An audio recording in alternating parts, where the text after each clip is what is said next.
Sa ngalan ng Ama, ng Anak at ng Espiritu Santo. Amen.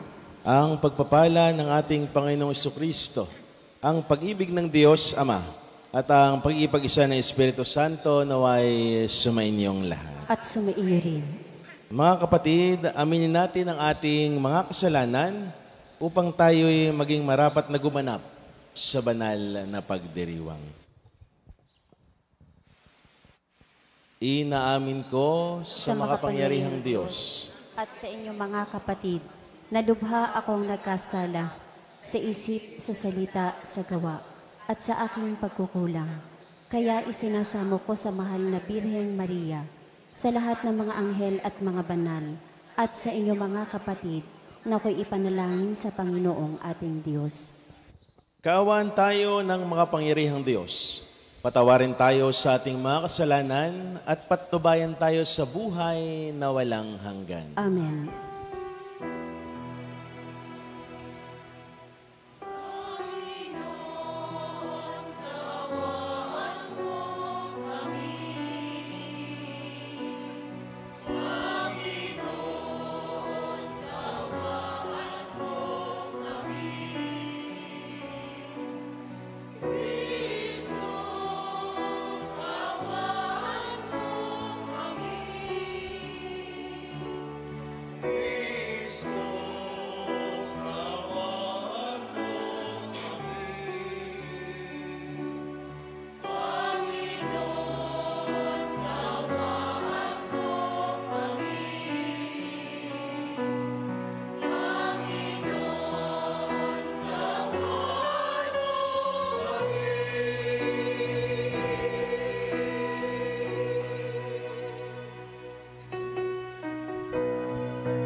Manalangin tayo.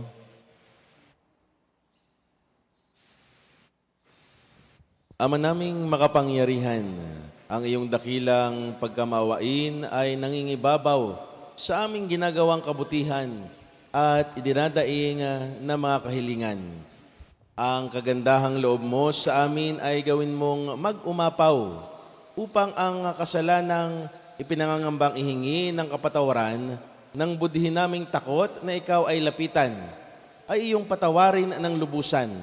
At ang ipinag-aalangan naming hilingin sa pagdarasal ay iyong pagbigyang aming makamtan. Sa pamamagitan ni Jesucristo, kasama ng Espiritu Santo, magpa sa walang hanggan. Amen.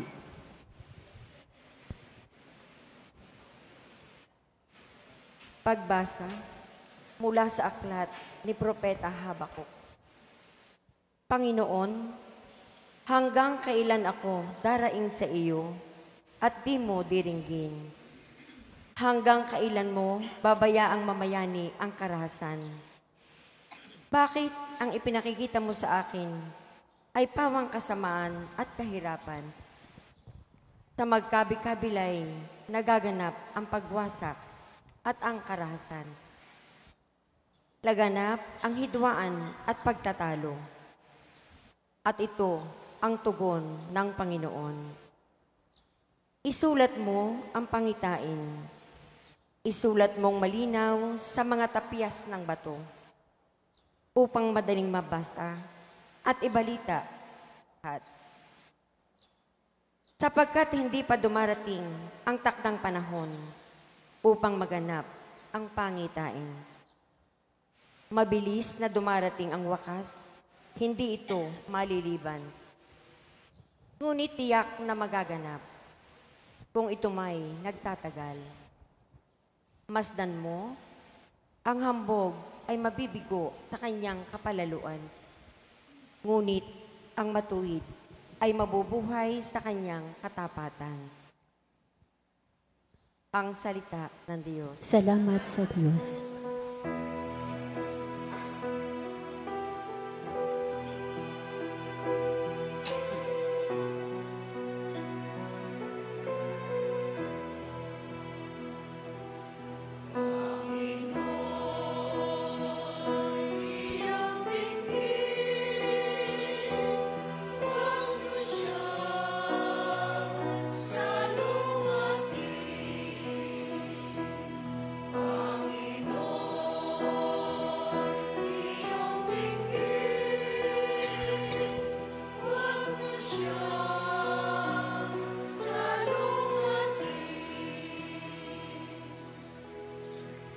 Tayo ay lumapit sa ating Panginoon, siya ay awitan. Ating papurihan ang batong kubihan nating kalakasan. Tayo ay lumapit sa kanyang harapan na may pasalamat. Siya ay purihin ng mga awiting may tuwa at galak.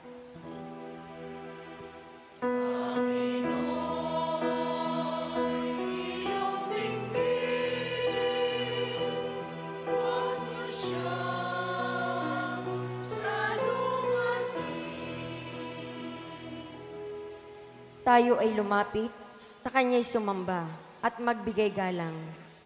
Lumuhod sa harap nitong Panginoong sa ating lumalang. Tiya ang ating Diyos, tayo ay kalinga niyang mga hirang. Mga tupa tayong inaalagaan.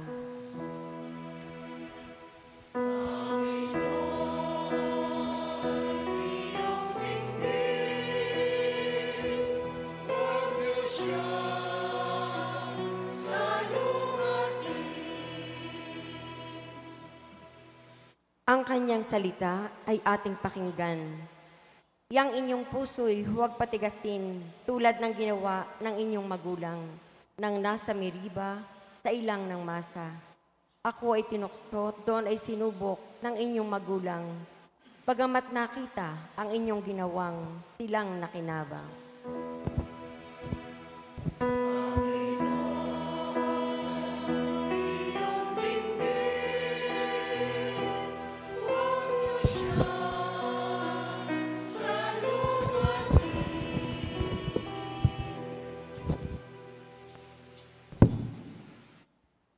Pagbasa mula sa ikalawang sulat ni Apostol San Pablo kay Timoteo.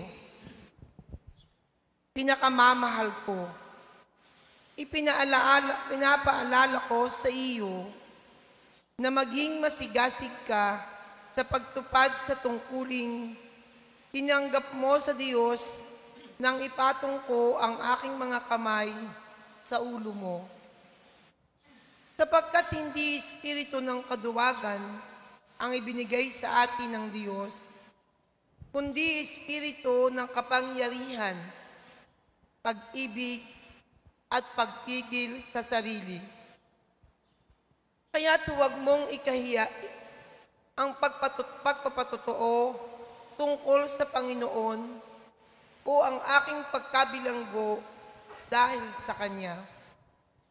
Sa halip, makihati ka sa kahirapan dahil sa mabuting balita. Gawin mong batayan ang mga aral na itinuro ko sa iyo, yamang ang mga ito'y pawang katotohanan. Manatili ka sa pananampalataya at sa pag-ibig na tinanggap natin sa pakikipag-isa kay Kristo Jesus. Sa tulong ng Espiritu Santong nananahan sa atin, ingatan mo ang lahat ng ipinagkatiwala sa iyo. Ang salita ng Diyos. Salamat sa Diyos.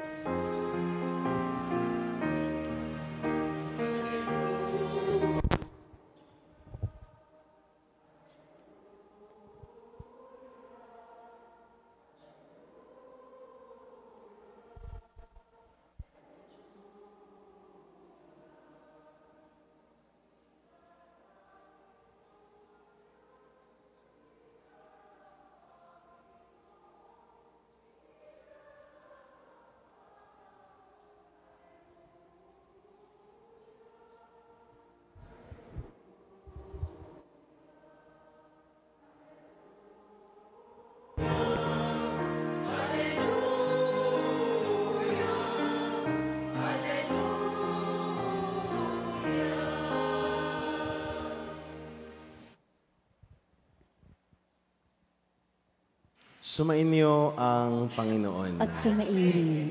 Ang mabuting balita ng Panginoon ayon kay San Lucas. Papuri sa iyo, Panginoon. Noong panahong iyon, sinabi ng mga apostol sa Panginoon, dagdagan po ninyo ang aming pananalig sa Diyos. Tumugon ang Panginoon, kung maging isinlaki man lamang ng butil ng mustasa ang inyong pananalig sa Diyos, masasabi ninyo sa puno ng sikomorong ito, mabunot ka at matanim sa dagat, at tatalima ito sa inyo. Ipalagay natin kayo'y may aliping nag-araro o nagpapastol kaya ng tupa. Pagkagaling niya sa bukid, sasabihin ba ninyo sa kanya, halika at nang makakain ka na? Hindi. Sa halip ay ganito ang sasabihin ninyo, ipaghanda mo ako ng hapunan, magbihis ka, at silbihan mo ako habang ako'y kumakain. Kumain ka ng pagkain ko, pagkatapos ko. Pinasasalamatan ba ang alipin dahil sa ginawa niya ang utos sa kanya? Gayon din naman kayo. Kapag nagawa na ninyo ang lahat ng inuutos sa inyo, sasabihin sa ninyo, kami, mga aliping walang kabuluhan, tumupad lamang kami sa aming tungkulin. Ang mabuting balita ng Panginoon. Pinupuri ka namin, Panginoong Hesukristo. Magandang umaga po sa inyong lahat. At sa mga nakikisa sa atin, sa ating Facebook Live, sa ibang dakong na bansa, sa kanilang tahanan, at sa mga kapilya na sakop ng ating parokya, magandang umaga din. Napakaganda ho ng umaga, at ganun din, ay napakaganda din ang mabuting balitang ating napakinggan ngayon. Kung gaano tayo kadami sana ganito rin kadami ang humihingi. Katulad ng mga apostol, sinabing dagdagan pa ang ating pananalig sa Diyos. Alam niyo mga kapatid, meron pong isang kwento na meron pong isang lalaking umakyat sa kabundukan. Habang po siya ay naakyat sa bundok, ay hindi niya ho alintana yung pagod. Noong siya po ay nakarating na sa tuktok, siya ay namahinga, natulog. At kinabukasan ho, habang ho siya ay bumababa na, sa kasamaang palad ho siya ho ay nadulas. Sa kanyang pagkadulas siya ay nagpadaos-dos, nagpagulong-gulong, at hindi niya na maisip kung siya ay mabubuhay pa o hindi. At sa awa ng Diyos, siya ay nakakapit sa isang sanga ng puno. Nung siya ay nakakapit sa isang sanga ng puno, naisip niyang sumigaw para may makatulong sa kanya. Ang sigaw niya ay, may tao po ba riyan? May nakakita ba sa akin? Paulit-ulit siyang sumigaw. Makatatlong beses siyang sumigaw. At meron siyang isang tinig na narinig. Ang sumagot sa kanya ay ang Diyos. Narito ako. Ako ang iyong Diyos. Naniniwala ka ba sa akin? Sumigaw ang lalaki. Opo, Panginoon, naniniwala ako sa inyo. Sa tuwa ng Diyos, sapagkat naroon ang kanyang paniniwala, ang sabi ng Diyos, Alleluia. Gayon nga, huwag kang matakot. Ililigtas kita. Bumitaw ka sa sangang iyong kinakapitan. Napatigil ang lalaki. At napaisip. At muling sumigaw ang lalaki. May iba pa bang nakakita sa akin maliban sa sumagot? Paulit-ulit sumigaw ang lalaki. May tumugon. Pero naniwala ba ang lalaki? Mga kapatid, nawalan ng tiwala ang lalaking ito. Kulang at hindi sapat ang pananalig sa Diyos. Dito papasok ang dasal ng mga apostol. Dagdagan pa ang kanilang paniniwala sa Diyos.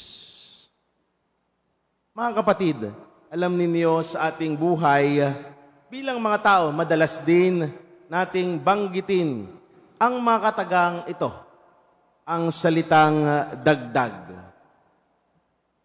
Marami ho sa atin ang mga nagsasabing gustong dagdagan.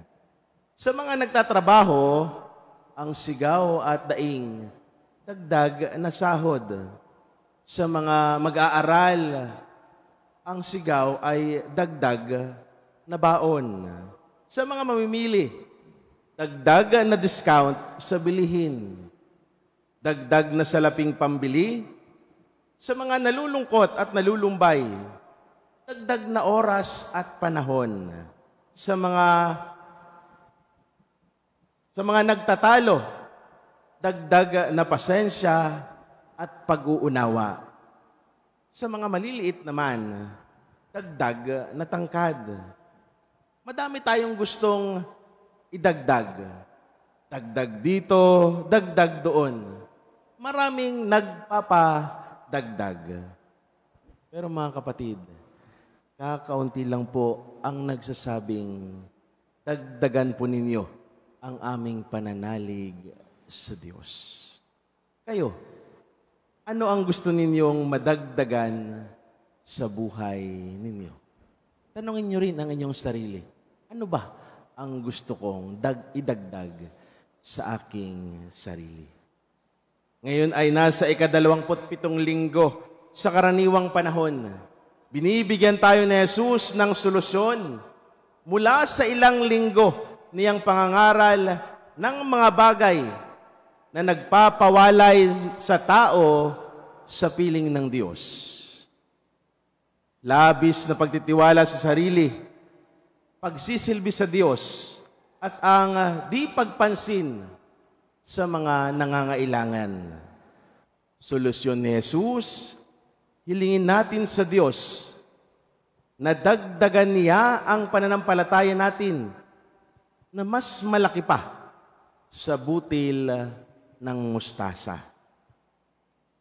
Mga kapatid, baybayin natin ang 3 linggo na nagpapaliwanag sa atin kung paanong si Jesus nagbibigay ng mga bagay upang madagdagan ang ating pananampalataya sa Kanya. Balikan natin ang 3 magkasunod na linggo na tayo mismo dinadala ni Jesus upang makita natin kung ano ang dapat nating gawin para madagdagan ang ating pananalig sa Kanya. Una, nung ika-24 na linggo, sa karaniwang panahon, natunghayan natin ang talinhaga ng 2 anak na kung saan kapwa nagpakita ng labis na pagtitiwala sa sarili at tumalikod sa Ama. Mga kapatid, tayo din sa labis nating pagtitiwala sa ating mga sarili, tumatalikod tayo sa Ama. Sumasandal tayo sa ating mahihinang sarili na ilalayo natin ang ating presensya sa piling ng Diyos. Kaya ang hiling ng mga apostoles ay gawin nating palagi ang magdasal. Sa panahong mataas ang tingin natin sa ating mga sarili. At sabihin, dagdagan mo ang aming pananampalataya upang makita namin na habang kami nabubuhay, kami ay patuloy na mangangailangan ng makaama mong paggabay. Ika-24 na linggo, nagpapahiwatig sa atin na dagdagan ang ating pananalig upang patuloy nating maranasan ang makaamang presensya ng Diyos. Ikalawa, ika-25 linggo sa karaniwang panahon, pinagsabihan tayo, pinaalalahanan tayo ni Jesus na hindi tayo maaring maglingkod sa 2 Diyos. Mahigpit na kalaban ng ating Panginoon ang ating pagpapayaman. Sapagkat tayo ay nangangamba na baka bukas tayo ay magkulang sa ating mga pangangailangan. Inilalaan natin ang buong oras sa pagbabanat ng ating buto upang kumita at masiguro na bukas ay may kakainin tayo. Ang katagang ulit na ito ng mga apostoles, dagdagan mo ang aming pananampalataya, ay magpapaalala sa atin na dapat tayong magbigay daan sa pagkilos ng Diyos sa ating buhay. Hayaan natin ang ating pananampalataya ang maging daan upang dumaloy ang biyaya sa ating pangangailangan sa pamamaraang Diyos lamang ang nakakaalam. Ika-25 linggo, nagpapaalala sa atin at nagsasabing, dagdagan ang ating pananampalataya sa Diyos. Kumapit, hindi ang yaman ang magdadala sa atin sa kalangitan, kundi ang pananalig natin sa Kanya. Hindi tayo pababayaan ng Diyos.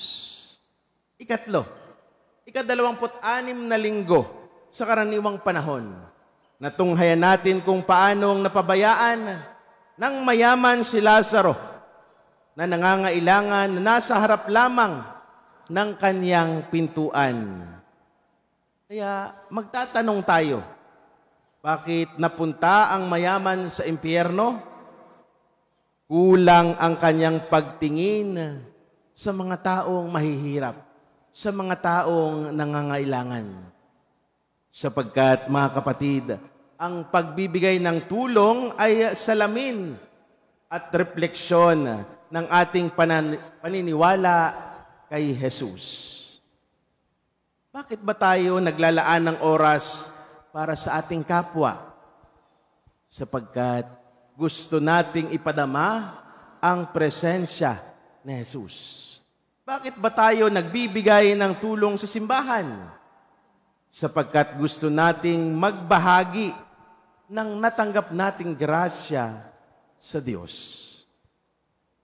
At mga kapatid, kung kayo'y nagkukulang sa tatlong pahiwatig ng Diyos, hilingin natin sa Diyos, magdasal tayo sa Diyos. Dagdagan pa ang ating pananalig sa Kanya. 3 linggo, mga nakaraang 3 linggo na nagpapahiwatig sa atin upang makita natin kung paano dapat nating dagdagan ang ating paniniwala sa Kanya. Ito ang dasal ng mga apostoles sa ating mabuting balita. Harinawa, sa misang ito, sa araw na ito, makita natin at maipagdasal din natin yung mga panahon na tayo ay nagkukulang, yung mga panahon na tayo ay nawawalan ng tiwala sa Diyos. Yung mga panahon na kapag tayo nalulugmok at tayo nalilihis ng landas, pagdasal din natin na dagdagan ang ating paniniwala sa Kanya. Uli, isang magandang umaga sa inyong lahat. Sumasampalataya ako sa Diyos amang makapangyarihan sa lahat, na may gawa ng langit at lupa. Sumasampalataya ako kay Hesukristo, iisang anak ng Diyos, Panginoon nating lahat. Nagkatawan tao siya, lalang ng Espiritu Santo.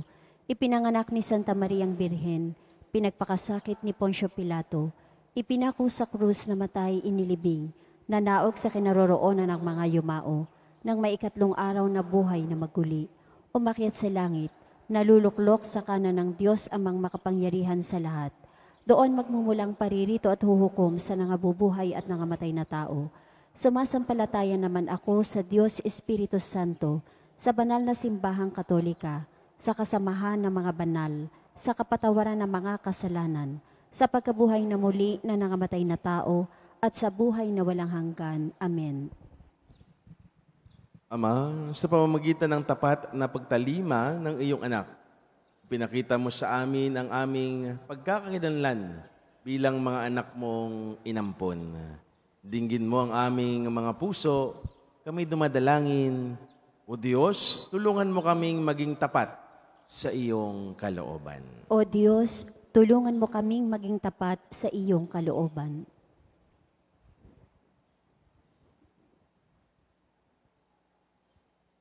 Para sa simbahan, kasama sina Papa Francisco, mga obispo, mga pari at mga diakono, patuloy nawa naming tahakin na magkaagapay ang pagtataguyod ng iyong paghahari. Manalangin tayo. O Diyos, tulungan mo kaming maging tapat sa iyong kalooban. Para sa lahat ng mga lingkod bayan, tulungan mo silang maging tapat sa iyo sa kani-kanilang mga tungkuling ginagampanan. Manalangin tayo. O Diyos, tulungan mo kaming maging tapat sa iyong kalooban. Para sa aming mga natitipon dito ngayon, gabayan mo kami sa aming mga pipiliin at gagawing desisyon ngayong linggo. Makayanan nawa namin ang mga suliranin at paghihirap na haharapin. Manalangin tayo. O Diyos, tulungan mo kaming maging tapat sa iyong kalooban. Para sa mga mahal naming namayapa, yakapin mo silang muli sa iyong piling. Manalangin tayo. O Diyos, tulungan mo kaming maging tapat sa iyong kalooban. Sa ilang sandali ng katahimikan, itaas natin sa Diyos ang ating personal na kahilingan. Gayon din ang mga taong lubos na nangangailangan ng ating panalangin.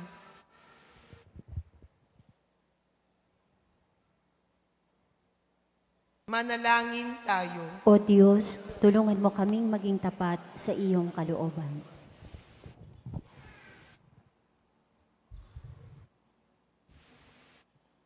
Diyos naming Ama, pagkalooban mo kami ng pusong lubos na tapat pusong katulad kay Jesus, upang kami rin tuwinang maging masunurin sa iyong kalooban, sa pamamagitan ni Kristo na aming Panginoon. Amen.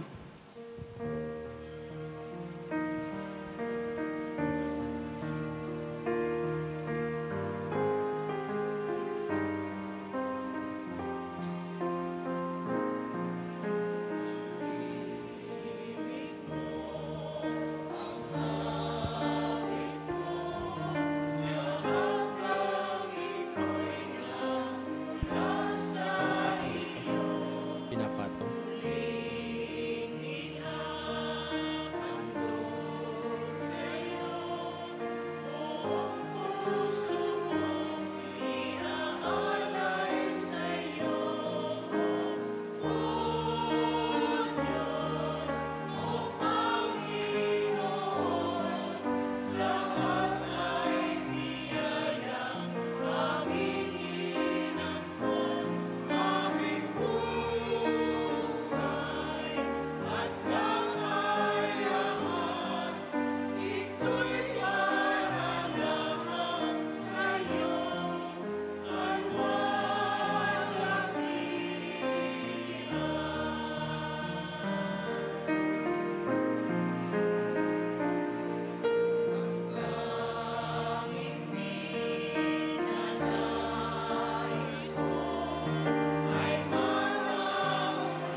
Manalangin kayo mga kapatid upang paghahain natin ang kalugdan ng Diyos amang makapangyarihan. Tanggapin nawa ng Panginoon itong paghahain sa iyong mga kamay, sa kapurihan niya at karangalan, sa ating kapakinabangan at sa buong sambayanan niyang banal.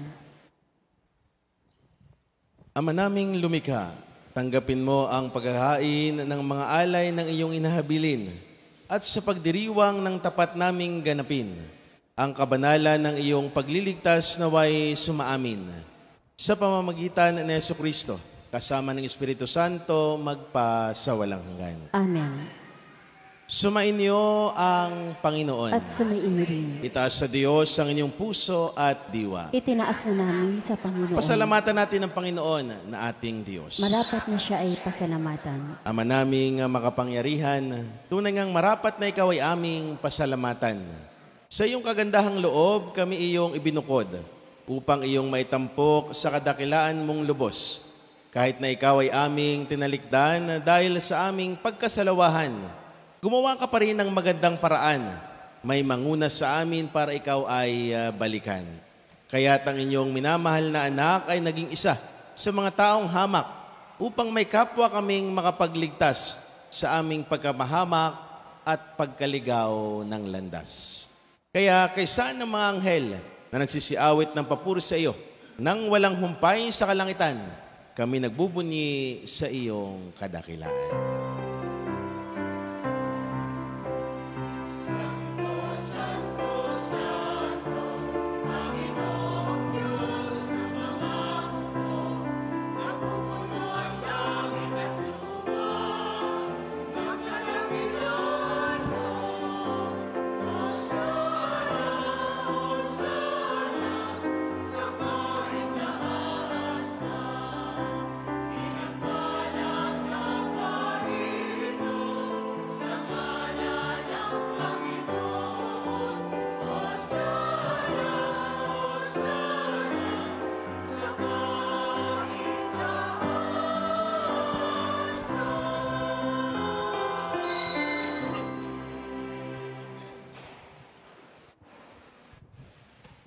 Ama naming banal, ikaw ang bukal ng tanang kabanalan.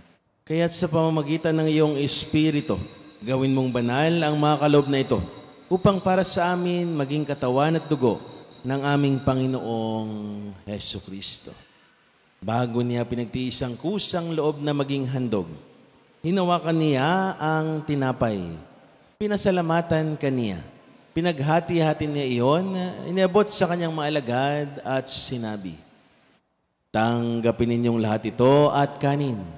Ito ang aking katawan na ihahandog para sa inyo."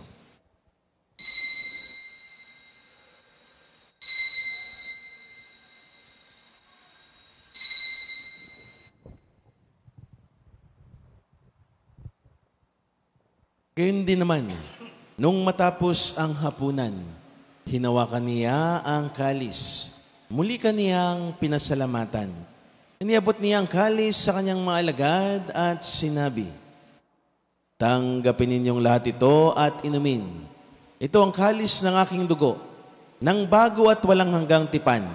Ang aking dugo na ibubuhos para sa inyo at para sa lahat sa ikapagpapatawad ng mga kasalanan. Gawin niyo ito sa pag-alaala sa akin."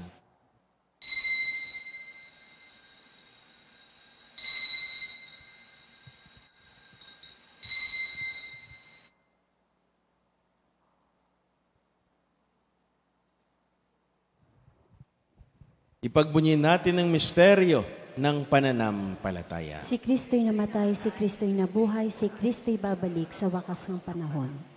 Ama, ginagawa namin ngayon ang pag-alaala sa pagkamatay at muling pagkabuhay ng iyong anak. Kaya't inialay namin sa iyo ang tinapay na nagbibigay buhay at ang kalis na nagkakaloob ng kaligtasan. Kami nagpapasalamat dahil kami yung minarapat ang tumayo sa harap mo para maglingkod sa iyo. Isinasamo namin kami magsalo-salo sa katawan at dugo ni Kristo ay mabuklod sa pagkakaisa sa pamamagitan ng Espiritu Santo. Ama, lingapin mo ang iyong simbahang laganap sa buong daigdig. Puspusin mo kami sa pag-ibig kaysa ni Francisco na aming Papa, ni Gilbert naming Arsobispo at ng Tanang Kaparian. Alalahanin mo rin ang mga kapatid naming nahimlay nang may pag-asang sila'y muling mabubuhay. Gayon din ang lahat ng mga pumanaw.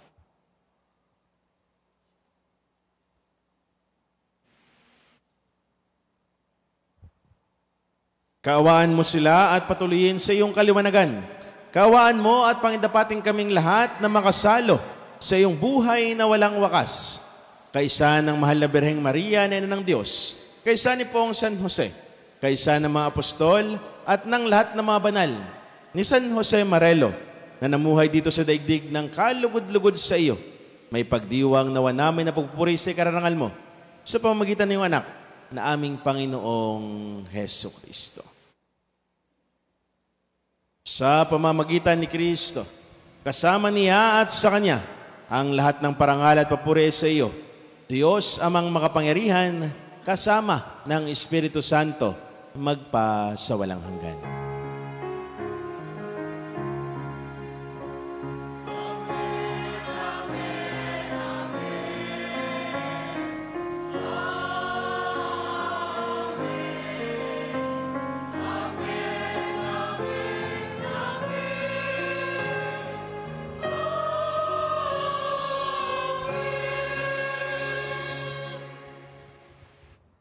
Sa tagubilin ng mga nakagaling na utos sa turo ni Jesus, na Panginoon natin at Diyos, ipahayag natin ng lakas loob. Ama namin, sumasalangit ka, sambahin ang ngalan mo, mapasa amin ang kaharian mo, sundin ang loob mo dito sa lupa para ng sa langit. Bigyan mo kami ngayon ng aming kakanin sa araw-araw at patawarin mo kami sa aming mga sala para ng pagpapatawad namin sa nagkakasala sa amin at huwag mo kaming ipahintulot sa tukso at iadya mo kami sa lahat ng masama. Hiling namin kami adya sa lahat ng masama, pagkalooban ng kapayapaan na araw-araw, iligtas sa kasalanan at ilayo sa lahat ng kapahamakan. Samantalang aming pinanarbikan ang dakilang araw ng pagpapahayag ng tagapagligtas naming si Hesus Kristo. Sapagkat iyo ang kaharian at ang kapangyarihan at ang kapurihan magpakailanman. Amen. Panginoong Hesus Kristo, sinabi mo sa iyong mga apostol, kapayapaan ang iniiwan ko sa inyo. Ang aking kapayapaan ang ibinibigay ko sa inyo. Tunghayan mo ang aming pananampalataya at huwag ang aming mga pagkakasala. Pagkalooban mo kami ng kapayapaan at pagkakaisa ayon sa iyong kalooban, kasama ng Espiritu Santo, magpa sa walang hanggan. Amen. Ang kapayapaan ng Panginoon ay laging sumainyo. At sumaiyo rin. Magbigayan kayo ng kapayapaan sa isa't isa. Peace be with you po. Kordero ng Diyos na nag-aalis ng mga kasalanan ng sanlibutan, maawa ka sa amin. Kordero ng Diyos na nag-aalis ng mga kasalanan ng sanlibutan, maawa ka sa amin. Kordero ng Diyos na nag-aalis ng mga kasalanan ng sanlibutan, ipagkaloob mo sa amin ang kapayapaan.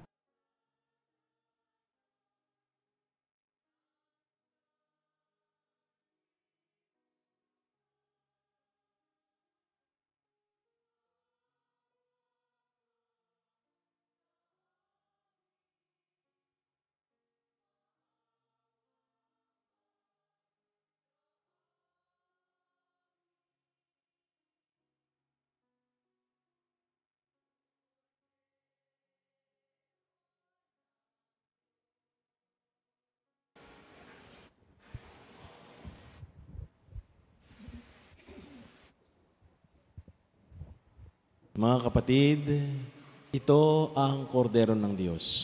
Ito ang nag-aalis ng mga kasalanan sa sanlibutan. Mapapalad tayong mga inanyahan sa kanyang piging. Panginoon, hindi ako karapat-dapat na magpatuloy sa iyo, ngunit sa isang salita mo lamang ay gagaling na ako.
Manalangin po tayo.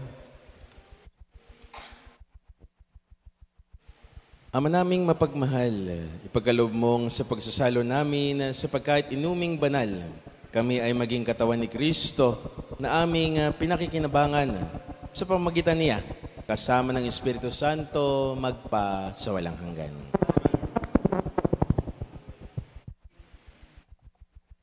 Ngayon din po ay buwan ng Oktobre, buwan ng Banal na Santo Rosario. Nawa sana sa inyong pamilya, sa inyong tahanan, pamaligiin din ang pagdadasal at debosyon natin kay mahal na ina ng Santo Rosario. Sana kayo mismo ang magdasal sa kanya. Sumainyo ang Panginoon. At sumaiyo rin. Iyuko ang inyong mga ulo para sa pagbabasbas. Ama naming mapagpala ang mga nakikiusap na makapamalaging tapat sa iyo ay manatili nawang nananalig sa iyong pag-ibig at nagpapalaganap nito sa kapwa-tao sa daigdig. Sa pamamagitan ni Hesukristo, kasama ng Espiritu Santo, magpa sa walang hanggan. Amen. At pagpalain kayo ng maawain, mapagmahal at makapangyarihang Diyos, ang Ama, ang Anak at ang Espiritu Santo. Amen. Ang banal na misa ay naialay na. Pumayaw ng taglayang kapayapaan at pag-ibig ng Diyos. Salamat sa Diyos.